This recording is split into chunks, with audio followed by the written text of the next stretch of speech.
A president, the world's most powerful, a tech billionaire, the world's richest. Once brothers in power, now at war in public. From hugs to headlines, from Tesla rise to social media takedowns. The Trump-Musk saga has it all. Power, ego and betrayal. On this broadcast, we are not just telling you what's happening. We are going to take you behind the curtain, behind the scenes, to give you a lowdown of the 5 things you did not know about the most explosive breakup in global politics. The billions involved. The bombs have been dropped. The Grandpa Trump moment you missed. And the secret candidate Musk is now backing to replace Donald Trump. Bromance is out, brouhaha is in. This isn't just a feud, it's a fight for the future. Before we tell you what the latest flashpoint is all about, let's take you through moments that defined the Make America Great Again, the MAGA chemistry between Trump and Musk in the last 6 months. Now, why did Trump-Musk bromance burn to ashes? The tipping point has been Donald Trump's massive economic package, one that the US president calls One Big Beautiful Bill. It promises tax cuts and a Trump-style infrastructure blitz. But the same bill gutted subsidies for electric vehicles. Clearly, this hurts Elon Musk where it hurts Tesla. So a furious Elon Musk hit back, and he hit back hard. Days after exiting Dodge, Musk openly called Trump's bill a disaster, fiscally irresponsible, written in the dark, passed in the night, and also a disgusting abomination. Donald Trump, never the one to back down, responded by saying, and I quote, "I am very disappointed in Elon. I helped him. He knew the bill. He only had a problem when we cut EV credits." Elon endorsed me very strongly. He actually went up in campaign for me. I think I would have won. Susie would say I would have won Pennsylvania easily anyway, even if the governor ran, the real governor, not the governor from Minnesota, he's a sick puppy, that guy. That poor guy, I feel sorry for him. But they made a bad choice with him. But if you pick Shapiro or anybody else, I spoke to him recently about his house being set on fire, which was terrible. But if they picked him, I would have won Pennsylvania. I won it by a lot. But I'm very disappointed because Elon knew the inner workings of this bill better than almost anybody sitting here, better than you people. He knew everything about it. He had no problem with it. All of a sudden he had a problem, and he only developed the problem when he found out that we're going to have to cut the EV mandate, because that's billions and billions of dollars, and it really is unfair. We want to have cars of all types. Electric, we want to have electric, but we want to have a gasoline, combustion. We want to have different. We want to have hybrids. We want to have all. We want to be able to sell everything. And when that was cut, and Congress wanted to cut it, it became a little bit different. And I can understand that. But he knew every aspect of this bill. He knew it better than almost anybody. And he never had a problem until right after he left. And if you saw the statements he made about me, which I'm sure you can get very easily, it's very fresh on tape. He said the most beautiful things about me. And he hasn't said bad about me personally, but I'm sure that'll be next. But I'm very disappointed in Elon. I've helped Elon a lot. Well, let's now take you through the moments that defined the chemistry between Donald Trump and Musk in the last 6 months. Come on up here, Elon. He created the first major American car company in generations, and his rocket company. As you can see, I'm not just MAGA, I'm dark MAGA.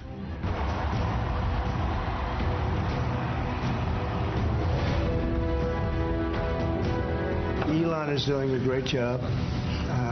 He's finding tremendous fraud and corruption and waste. The people voted for major government reform, and that's what people are going to get. They're going to get what they voted for.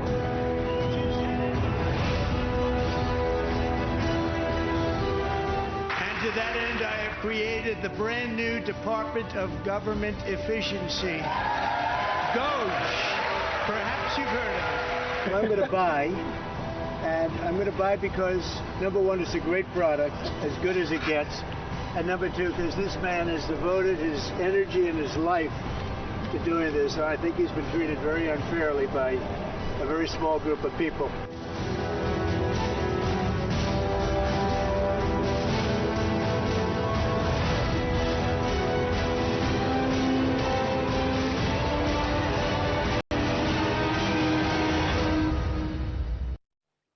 Well, it didn't stop with the war over Trump's big, beautiful bill. The fight spiraled out of control from Twitter to Truth Social, and the Tesla CEO began dropping some uncomfortable bombs. Let's show you how both the titans sparred real time. This is what each of them said. Trump's attack: Musk knew about the big, beautiful bill better than anyone.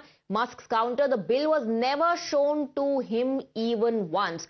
These are the statements that have been made by both of them. Trump says Elon is upset because we'll cut EV mandate. And Musk's counter is that this is unfair, that no oil and gas subsidies have been touched.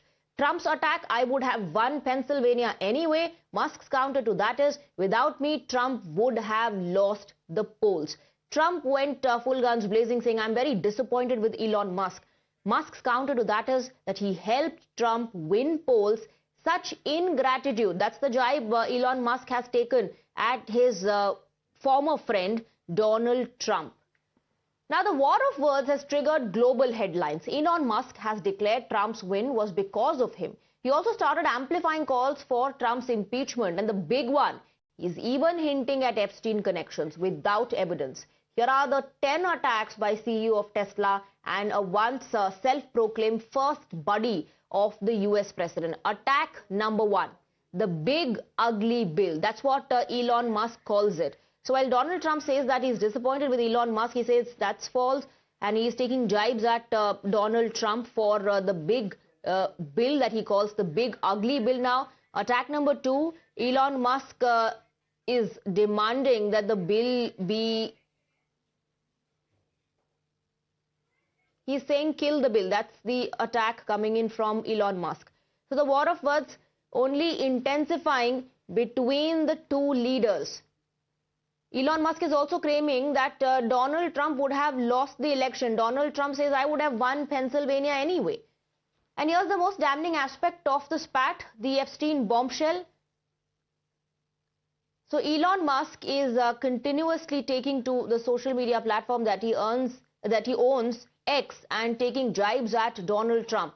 We're also going to take you through snippets that mark the Trump-Musk relationship. It was in July 2024 when, after a failed assassination bid, Elon Musk posted that he fully endorses Donald Trump. This was in the run-up to the high-octane US presidential campaign. In August 2024, Musk also posted a hilarious deep-fake dance-off with Trump, set to the tunes of Staying Alive, and it sets the internet on fire. Later that month, Elon Musk also hosted an interview of Donald Trump on Twitter. And later that year, Elon Musk joined Trump on stage at a rally and broke into a wild dance, and the crowd went wild. In Jan 2025, Trump and Musk danced together at New Year's party. After Trump wins elections, he makes Musk chief of DOGE, the Department of Government Efficiency. The partnership goes official, and Musk posts, future gonna be lit. Then we saw the endearing moments between the two when Musk's son, Little X, dances on Trump's stage. Then we also saw how Little X visited the Oval Office with Elon to greet Donald Trump. With the camaraderie also came the messaging. Donald Trump bought a beautiful Tesla and praised Elon Musk. This happens when Musk's stocks weren't doing that well. On multiple occasions, Trump even called Musk a super genius, and Musk retorted by calling Trump a fantastic leader. But then came the first big stunner. Musk decided to exit DOGE. A joint presser is held. Both Musk and Trump praise each other. It was just a mask. Yesterday, things went down spiral. A full-blown Trump versus Musk war on X with ugly exchanges and charges. Before we take you through the details of the Epstein bombshell dropped by Musk, listen to what Elon Musk said standing along Donald Trump in their last joint press conference at the Oval Office.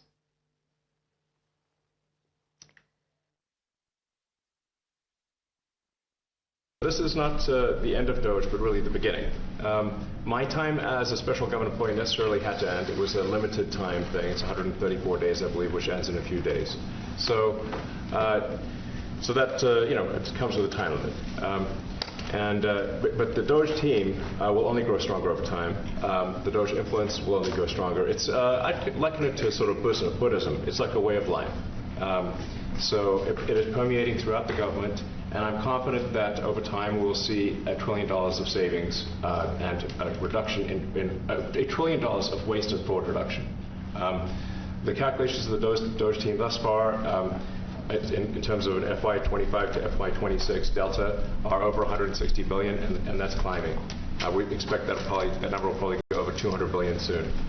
So I think the Doge team is doing an incredible job. They're going to continue doing an incredible job, and I'll continue to be visiting here and be a friend and advisor to the president, and I look forward to Times being back in this amazing room. By the way, isn't this incredible? Look at this incredible. I mean, it's stunning. I think the way that the Oval Office, how the president has just completely redone the Oval Office. It's beautiful. But here's the most damning aspect of the spat, the Epstein bombshell. Elon Musk posted on X, time to drop the really big bomb. Donald Trump is in the Epstein files. That is the real reason they have not been made public. Have a nice day. That's what Elon Musk said. Now, he has claimed that US President Donald Trump is named in the still sealed Epstein files. So who is Jeffrey Epstein and what is this entire controversy all about? Jeffrey Epstein is a disgraced billionaire that ran a global sex trafficking ring involving underage girls who died in a jail cell in 2019 under suspicious circumstances, and whose client list remains one of the biggest unsolved mysteries in modern history. Epstein wasn't just a sex offender. He was a gatekeeper to power. He knew presidents, princes, politicians, CEOs, scientists and celebrities. And the question that's haunted the world for years: who were his clients? Who flew to his island? Who participated? Who knew? Now, Elon Musk claims Trump's name is among them. So far, the White House has remained silent. Trump has not responded to this allegation. Will this cause a shakeup? Only time will tell. Is it an easy relationship? Is it a warm relationship? Times Now Group Editor-in-Chief Navika Kumar spoke to Elon Musk's father, where he further decoded Musk's ties with US President Donald Trump. Let's listen into the excerpt. Is it an easy relationship? Is it a warm relationship? It was always a very close relationship, intense relationship. You know, you in their opinion, you do what, they just took over. You do what we think is right, or it's a highway, or something like that. Yeah. So anyway, but it's very good now. And one statement on SpaceX. Sorry? You told me during the SpaceX launch. Yes. He have given one statement about you. Yes, well, in a SpaceX launch about 12 months ago, Elon invited me to a SpaceX launch, and in Texas, at Boca Chica. So I went, we all went, the whole family. And the launch was very successful, that particular launch. And after that, we had a party for the SpaceX employees, about 250, a wonderful big celebration. And Elon stopped the celebration and said, to everyone, this is my dad. He's bigger than me now, so I was like... So he said to me, this is my dad, everyone.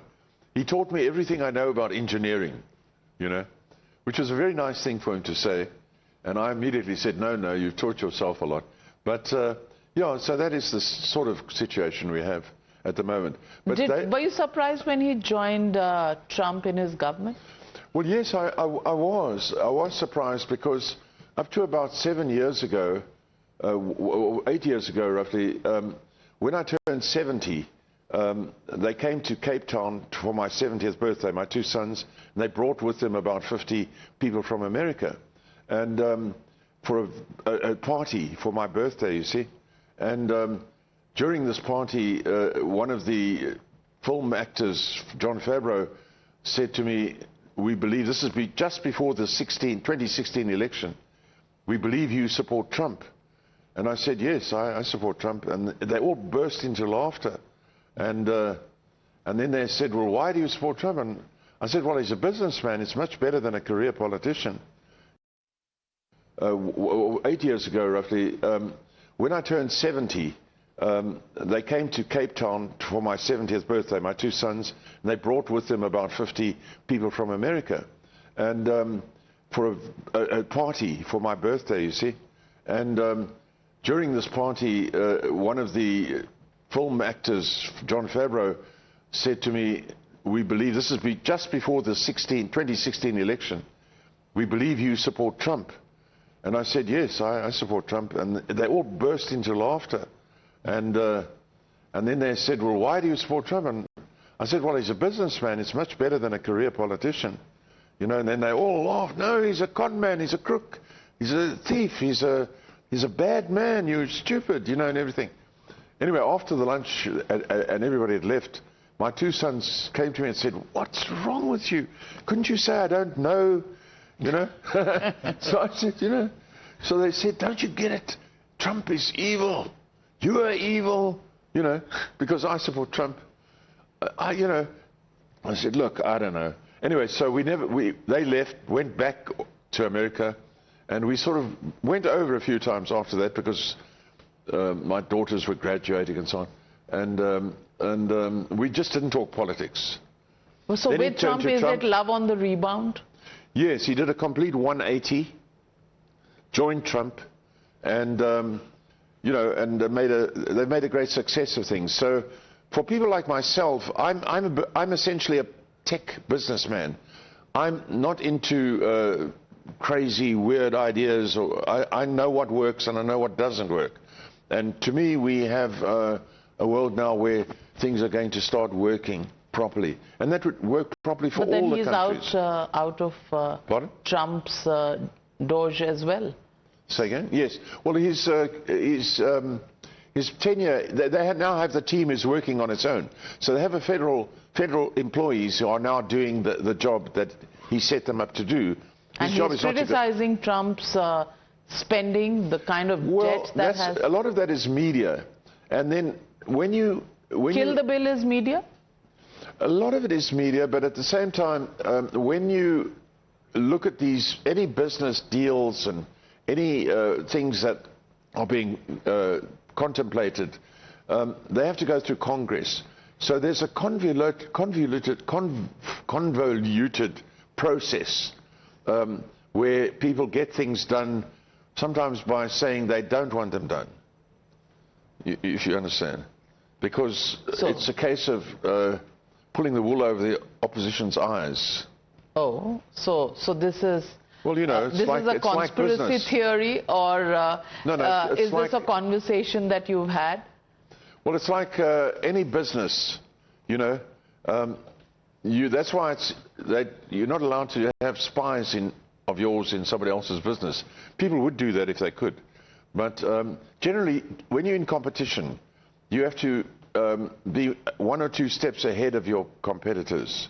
So if your competitors think you're going to go this way, you go the other way. You go the other way, or you let them think you're going this way. Sorry? Is he conning the people of America by separating from Trump, but I didn't say that. Him? Well, I'm drawing the But you're very smart people. And with that, we're slipping into a very short break. There's a lot more lined up on the other side. Stay on with us.